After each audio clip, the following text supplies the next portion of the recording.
Delving into ancient Jewish texts and deciphering Hebrew's hidden meanings, Rabbi Daniel Lapin welcomes you to Tower of Power, Decoding the Secrets of Babel. Now, here is today's program. Well, hi. I'm Rabbi Daniel Lapin, and this is my wife, Susan, the mother of our 7 homeschool children. A few years back. No, I wouldn't say that at all. But nonetheless, we are, our ministry, Rabbi Daniel Lapin, is focused on bringing ancient Jewish wisdom and making it accessible to you and all of you. Everybody should be able to access and reach the Hebraic heritage of everything in which we believe. And we are with you right now because we have this opportunity of doing something that really excites us a great deal, and that is helping people understand that the Bible is not just a history book, it's not a book about early archaeology, it's not a book of old stories and legends and mythologies about long-forgotten people.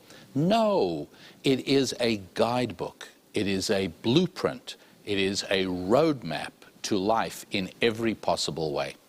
Look, let me give you an example. I grew up outside the United States of America, and when I arrived here, I had no idea of a game called baseball, no idea whatsoever.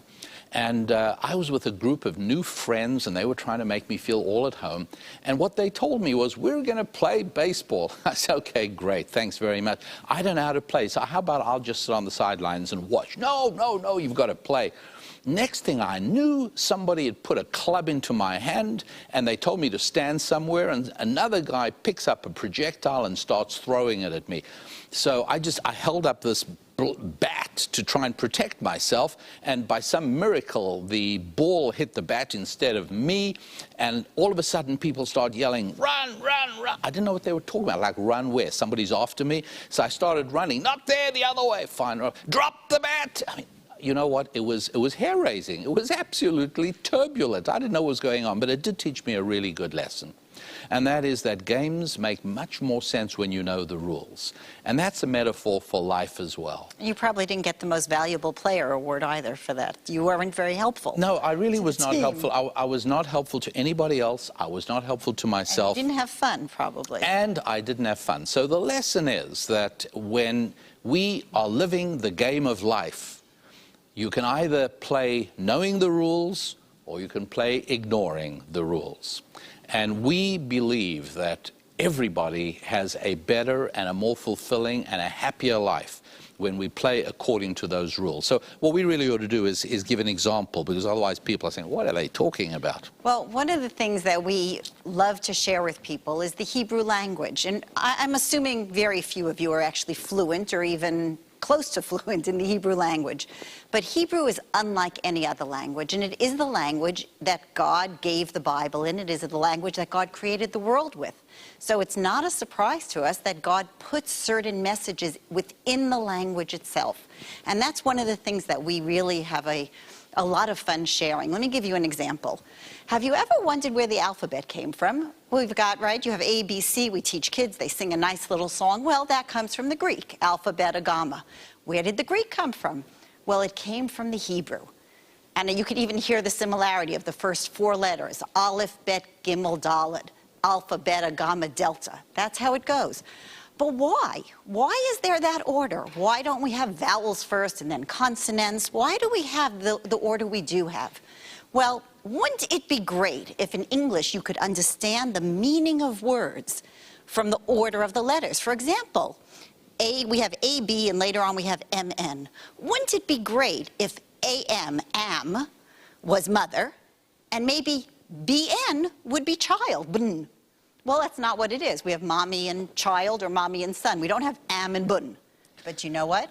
We do have it in Hebrew. Right, and that's the magic of Hebrew. So you have the first letter of the alphabet, and one in the middle that's spelled aim, which is a mother, and then you have, if you go just to the very next letter after each one, after the ah comes the b sound. After the m comes the n sound. You know what just the like best in example English. of this is? There was this movie, it's years ago already, but it was the 2001 Space Odyssey, and the evil computer in this movie, everybody who saw the movie, you just ask anybody, everybody remembers. Hal. Right, the name of the evil computer that was trying to take over the world Not was to offend Hal. any Hals out there. But HAL was the evil computer, and pretty soon people realized that there had been an advertising deal with IBM, because if you take the letters that make up HAL, H-A-L, and you shift up the alphabet just one, H gives you I, A, B, L, M. Guess what? HAL This is is a hidden IBM. advertisement for the dominant computer company of back in those days, which was IBM. So in the same way in Hebrew, the Hebrew word for mother is two letters, which if you just shift them up the alphabet once, you get the Hebrew word for child. And that's telling you God giving us a very important message, because the word for father does not lead to the word for doesn't lead it to child, but it does suggest that what a mother is somebody who's followed by a child.